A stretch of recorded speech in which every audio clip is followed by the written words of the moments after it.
دیانتدار ہے کتنے. ایک بہت بڑے چینل، میں ہاتھ جوڑ کے اینکر بیٹھے ہیں، معافی مانگ کے بات کر رہا ہوں، ایک بہت بڑے چینل کے مالک نے مجھ سے کہا کوئی نصیحت کرے. میں نے کہا چینل سے جھوٹ ختم کر دو. کہا پھر چینل ختم ہو سکتا ہے، جھوٹ نہیں ختم ہو سکتا. تو جہاں جس کو، یہ صرف پاکستان کی بات نہیں، پوری دنیا کا میڈیا جھوٹا ہے اور سب سے زیادہ جھوٹ بولا جاتا ہے. اور میرے رب کو، میرے نبی کو جھوٹ سے نفرت ہے. میرے نبی نے فرمایا پیاز کھا کے مسجد میں مت آؤ کہ فرشتوں کو تکلیف ہوتی ہے، بو ہوتی ہے. لیکن میرے نبی نے فرمایا جب کوئی مرد عورت جھوٹ بولتا ہے تو فرشتے اس کے منہ کی بدبو سے 3 میل دور بھاگ جاتے. تو جھوٹ اور خیانت کے ساتھ ہم کسی آفت کا مقابلہ نہیں کر سکتے. آپ نے فرمایا صدق و حدیث حفظ و امانت، سچ بولنا چاہے جان چلی جائے، اور دھوکہ نہ دینا. مسلمان کسی کو دھوکہ نہیں دیتا ہے. تیسرا فرمایا حسن و خلیقت، اپنے اخلاق اچھے کرنا، اور اخلاق کا سب سے اونچا مقام حیا ہے. اب میں کیسے بات کروں؟ میرے دیش میں حیا کو کس نے تار کیا؟ میرے دیش کی بیٹیوں کو کون نچا رہا ہے؟ ان کے کپڑے لباس مختصر کون کروا رہا ہے؟ یہ کس کے گردن میں یہ گناہ ڈالوں؟ میں مجرم ہوں، میں نے اپنی قوم کو نہیں سمجھایا، میں اللہ سے معافی مانگتا ہوں. لیکن جب مسلمان کی بیٹی بے حیائی کی طرف چل پڑے اور نوجوان بے حیائی کی طرف چل پڑے تو اللہ کی رحمت. سب سے زیادہ عذاب قوم لوط پر آیا کہ وہ بے حیائی میں ساری باؤنڈریز کراس کر گئے تھے. تو اللہ تعالیٰ نے ان پر 5 عذاب بھیجے. 5، کسی قوم پہ 5 عذاب نہیں آئے، ایک ہی عذاب آتا تھا، ان پر 5 عذاب آئے. تو تیسری بات میرے نبی نے فرمائی ہے کہ حیا والے بنو، حیا والے بنو. لیکن میری نسل ہے، مجھ سے خان صاحب نے بات کی تھی پہلی دفعہ کہ میں چاہتا ہوں کہ میری یوتھ اللہ کے نبی کے ساتھ جڑے، چونکہ جو ہمارے کالج ہیں، ہماری یونیورسٹیز ہیں، ہمارے خاص طور پر جو یہ پرائیویٹ سکولز ہیں، یہ امت کو، نوجوانوں کو اللہ رسول سے کاٹ رہے ہیں. تو اللہ تعالیٰ یہ پہلا شخص ہے جس کے لیے میرے دل سے دعا نکلی جب اس نے کہا کہ میں نے آپ کو اس لیے بلایا ہے کہ میری قوم اپنے نبی کے ساتھ کیسے جڑ جائے. میں کیا بتاؤں، جب تک اس بے حیائی کو نہیں ہم روکتے، اور کوئی روک نہیں سکتا ہے، اندر سے نیت نہ ہو. سرنڈو ماڈل سکول میں میں نے میٹرک کیا ہے. ہمارے ایک وارڈن، میں ہاسٹل میں رہتا تھا، وہ آ گیا، نمازی تھے، انہوں نے نماز کی سختی کر دی. ہم بے وضو جا کے کھڑے ہو کر نماز پڑھ لیتے تھے، بے وضو. کیونکہ ڈنڈا انسان کو انسان نہیں بناتا ہے جب تک انسان اپنے من میں ڈوب کر پا جا سراغ زندگی. تو اگر میرا نہیں بنتا نہ بن، اپنا تو بن.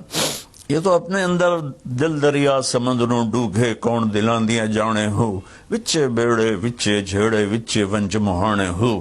میری قوم جھوٹ چھوڑ دے، میری قوم بددیانتی چھوڑ دے، میری قوم بے حیائی چھوڑ دے. وعفت فی تہمت، آخری بات میرے نبی نے کہا رزق حلال کھاؤ، رزق حلال کھاؤ.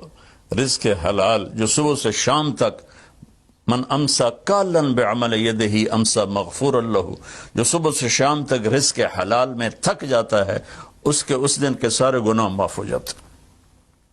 تو میں وزیر اعظم صاحب سے اپیل کروں گا کہ پوری قوم سے جیسے ڈونیشن مانگا ہے ایسی پوری قوم سے چلے. میں آپ کی طرف سے اپیل کرتا ہوں کہ کل یا آج رات رمضان کی آئے گی، ساری قوم 2 نفل پڑھے اپنے اپنے گھروں میں، اور ایک تسبیح لا الہ الا انت سبحانک انی کنت من الظالمین.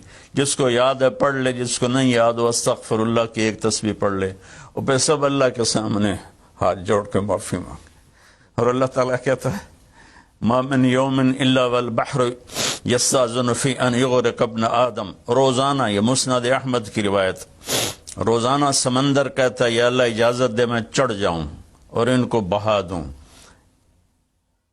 والارض تستاذن فی ان تبتلعہ، زمین کہتی ہے اللہ مجھے اجازت دے میں ان بے حیاؤں کو نگل جاؤں، ان جھوٹوں کو ان بدماشوں کو، اس مافیا کو میں نگل جاؤں تو وَالْمَلَائِكَةُ تَسْتَأْذِنُ فِي أَن تُعَجِّلَهُ وَتُهْلِكَهُ، فرشتے اللہ سے کہتے ہیں یا اللہ تو ہمیں اجازت دے ہم ان کا صفایا کریں. میرا اللہ کہتا ہے دعوا عبدی فانا اعلم بعبدی منکم، جاؤ جاؤ اپنا کام کرو، یہ میرا بندہ ہے اور میں جانوں میرا بندہ جانے. ان کان عبدکم فشانکم بہی، تمہارا بندہ ہے تو مار دو. ان کان عبدی فمنی ولی منی ولی عبد، اگر میرا ہے تو میں انتظار کروں گا، میں انتظار کروں گا. پچھلی قوموں میں ایک طوائف نے کتے کو پانی پلایا تو اللہ نے اس کی بخشش کر دی. معاف، ہم تو مائل بکرم ہیں، کوئی سائل ہی نہیں، کوئی مانگنے والا تو ہو. ان 4 چیزوں نے ہماری ہر چیز بکھیر دی، توڑ دی. کسی بھی قوم کے لیے جھوٹ، بددیانتی، بے حیائی اور رزق حرام یہ ان کو تباہ و برباد کر دیتا ہے. اور کوئی قوم سچائی، دیانتداری، پاک دامنی اور رزق حلال پر ہوگی تو اللہ کا سایہ ان پر چھا جائے گا اور دنیا کی کوئی طاقت ان کی طرف آنکھ اٹھا کر نہیں دیکھ سکتی. ہم تو اجڑے چمن کے مالی ہیں. عمران خان کو اجڑا چمن ملا ہے، کہاں تک آباد کر سکے گا، اللہ اس کی مدد کرے. چمن کے تخت پر جس دم شہ گل کا تجمل تھا، ہزاروں بلبلیں تھی باغ میں، ایک شور تھا، غل تھا. کھلی جب آنکھ نرگس سی، نہ تھا جز خار کچھ باقی. بتاتا باغ مارو رو، یہاں غنچہ یہاں گل تھا، یہاں غنچہ یہاں گل تھا. ابھی عمران صاحب نے یرموک کی اور قادسیہ کی بات کی. کتنے تھے؟ 30,000 تھے خالد ابن ولید کے کمانڈ میں، اور سامنے باہان جو تھا وہ 3 لاکھ کا لشکر لے کر آیا ہوا تھا. اور قادسیہ کے میدان میں بھی 30,000 صحابہ تھے، اور ادھر سے جو رستم تھا وہ 3 لاکھ کا لشکر لے کر آیا ہوا تھا. ان کے ساتھ اللہ تھا. ہم اللہ کو ساتھ لیں، سارے اسباب اختیار کریں. مالداروں سے کہتا ہوں، میں نے اپنا کلپ الگ ریکارڈ کرا ہے کہ اس سال ساری زکوٰۃ ان غریبوں میں تقسیم کریں. آپ تک تو ہر آدمی نہیں پہنچ سکے گا. اپنے اپنے علاقے میں جو مالدار لوگ ہیں وہ اپنی زکوٰۃ غریبوں میں ان میں تقسیم کریں، ان کے گھر جا کر دیں. کسی ایک کی دعا لگ گئی نا تو 7 نسلیں ہماری آباد ہو جائیں گی. تو بس میں معافی چاہتا ہوں.